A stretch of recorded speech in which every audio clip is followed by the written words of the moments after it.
Hey everyone, welcome back. We're diving into a fascinating world today, the realm of Legba and the power within Beninese Fa. Powerful stuff indeed, and for anyone following Laurent Chenot and the traditions he Oh, embodies. this is going to be eye-opening for sure. It really is. We're talking about a spiritual system practiced by millions around the world where harmony and balance are key. Okay, so let's start simple. Can we break down Legba for our listeners? Who or what is this powerful figure we keep hearing about? Okay, so picture a gatekeeper, right? But not just any gatekeeper. This one stands at the crossroads of destinies, guarding the entrance to the spiritual realm. That's Legba, often represented as a carefully crafted object made from natural materials, like earth or wood, and placed at entrances. I'm already sensing a powerful presence here. It's more than just a symbol, right?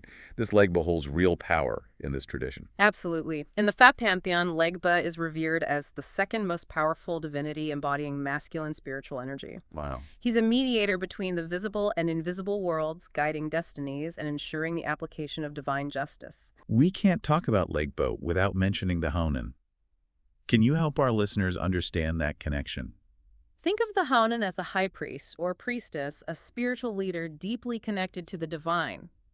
Acting as intermediaries between the spirit world and the community, they guide individuals and safeguard those sacred traditions. So this Legba we're talking about is specifically connected to the Hana. Exactly. Each individual entering the Fa tradition receives their personal Legba during a special Favi ceremony. It becomes their deeply personal spiritual guide. Then there's the Telegba, representing an entire community or village, adding another layer of connection and protection. Okay, things are getting really interesting now. Let's get to the heart of this deep dive. What exactly are the powers of Legba? How does he operate in this system of divine justice? Legba's power is multifaceted. He's both a protector and an enforcer of spiritual balance. Think of it this way. He opens pathways to opportunity and success for those aligned with Fa principles, while blocking negative energies and intentions directed towards them. So if someone is striving to live in harmony and hits some obstacles, calling on Legba could help clear a path forward. That's a core belief in the tradition. But here's where it gets really interesting. Legda doesn't just open paths. He can also neutralize enemies, ensuring that any attempts to disrupt the spiritual balance have consequences. I'm guessing that's where this idea of the knife in the Honan's Legba comes into play. Yeah. It sounds pretty serious. It's more than serious. It's a declaration of war. To really understand the gravity, you have to understand divine justice in Fae. It's not about punishment for punishment's sake.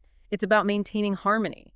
If someone disrupts that harmony, Legba steps in to restore it. Sometimes that involves guiding the person back to the right path, maybe through spiritual negotiations or even imposing sanctions to make them realize the impact of their actions. I'm getting a sense of just how important this balance is within the Fae tradition.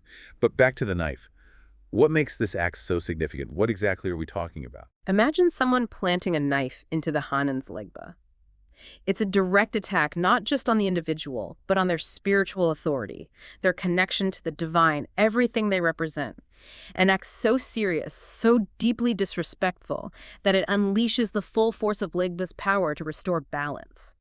We're not talking about earthly consequences here. This goes way beyond. Okay, now I'm really curious.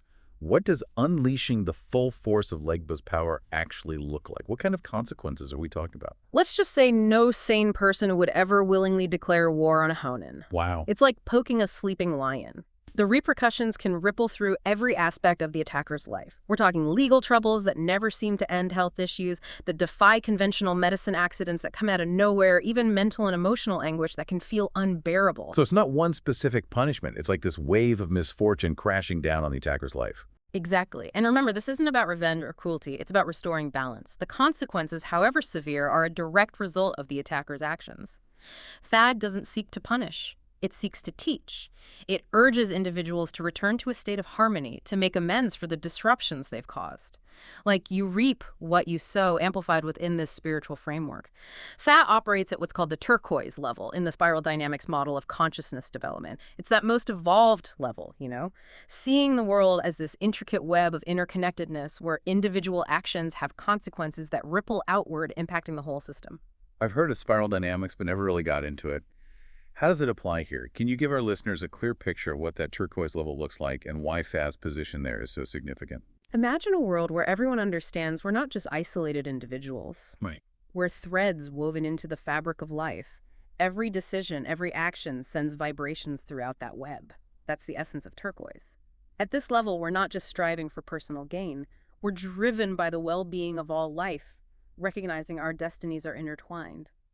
Fa, with its focus on harmony and balance, embodies that beautifully. It makes you think about those who choose to attack a Hannon's Legba. It's like they're missing this bigger picture entirely, this interconnectedness that Fa emphasizes. Exactly. They're operating from a place of fear, ego, misunderstanding. Maybe they see the Hounnin's power as a threat, a challenge to their own limited worldview. But let me be clear, you don't win a war against a force like Legba. It's like trying to extinguish a fire with gasoline. You're only going to make it burn hotter. So it's not just about the individual consequences, it's about those ripple effects throughout the whole system. Yeah. If Fa is all about interconnectedness, attacking Hounnon is like attacking the fabric of that system. It makes sense that the backlash would be so severe. Precisely. It's a fundamental disruption of that spiritual balance. And remember, Fa is not about revenge. It's about correcting that imbalance. It's a system that seeks to guide us towards our highest good, even when we make choices that lead us astray. It's almost like Fa, through Legba, is saying, look, I understand, you're hurting, you're making choices out of pain or fear, but those choices have consequences. You need to learn from these experiences and return to a state of harmony, not just for yourself, but for the well-being of all. You got it. And that's what makes this tradition so profound. It's not just blind faith, it's understanding the workings of the universe and our place in it. It's about recognizing the power we hold and choosing to use it responsibly. I'm starting to see how the concept of divine justice in Fa isn't about punishment. It's about education, guiding us back to that harmony, reminding us that we're all connected and responsible for the choices we make. You know, it's interesting to think about the specifics of these consequences, not to scare anyone, but to understand the gravity. The oracle speaks of Yekun Meji, where every door to happiness is blocked. Misfortunes cling to you. Then there's Yekun Dubla, where spiritual debts pile up, leading to relentless struggles until they're repaid. It's a bleak picture. Is there more? Sadly, yes. Then there's Yekun Tula, signifying complete loss of everything, highlighting the consequences of betraying Fa and targeting those connected to the divine, like Hounnin's. You know, Laurent Chenat, the attacks he's faced, this is the reality of such actions. And lastly, Sayekun, the curse on those betraying benefactors, leading to ultimate loss. Wow, it's a lot to process. What strikes me is this idea of interconnectedness. It's not just about punishing individuals, it's about restoring balance to the whole system. It really underscores the weight of our choices, doesn't it? Yeah. If we choose to disrupt this harmony, we're not just harming ourselves, we're affecting the entire web. That's the key. And amidst these dire consequences, there's hope. The oracle gives guidance on reversing course, on stepping back from the precipice. It speaks of abandoning Yekun, the embodiment of discord, paying your debts, offering sincere apologies, shedding the ego, and returning to Fa. Sounds like a difficult path, but a necessary one. Absolutely. It's a journey back to wholeness, to harmony. And it becomes even more critical to emphasize respecting Hounnans. They are not just individuals, they're beacons of spiritual wisdom and balance within this tradition. To attack them is to attack the very principles of Fa. It's a powerful reminder that our actions have consequences that ripple outward, impacting not just ourselves, but the entire web of life. And maybe in understanding the severity of these consequences and acknowledging the power of Legba and the divine justice he embodies, we can inspire a deeper respect for these traditions and encourage a move towards peace and harmony. Isn't that the goal of Fa? Absolutely. This has been such an insightful exploration. Yeah. We need to take a moment to let all this sink in. We'll be back in a moment to continue our deep dive into this captivating world. Welcome back. As we've been exploring this world of Legba and the Beninese Fa tradition, one thing keeps coming back to me. It's this concept of war. We've talked about the declaration of war against a Hounnon, the consequences that unfold the disruption of this delicate balance. But what if we zoom out for a sec? What if we look beyond Fa and think about war itself? It's a powerful shift. Yeah. And a necessary one. We live in a world where conflict seems like the default setting. Yeah. We see it globally in politics, even in our personal relationships. It's like we've forgotten how to coexist peacefully, how to resolve our differences without aggression and violence. Exactly. And what strikes me is how Fa, even with this divine justice, this system of consequences for disrupting harmony, ultimately seems to be about finding a path back to peace. Right. It's about restoring balance, not perpetuating conflict. That's a profound observation. It speaks to the wisdom in this tradition. Fa, with its focus on interconnectedness, reminds us that we're all part of the same web of life. When we engage in conflict, when we choose to harm others, we're ultimately harming ourselves. We disrupt the balance of the entire system. Like that saying, an eye for an eye leaves the whole world blind.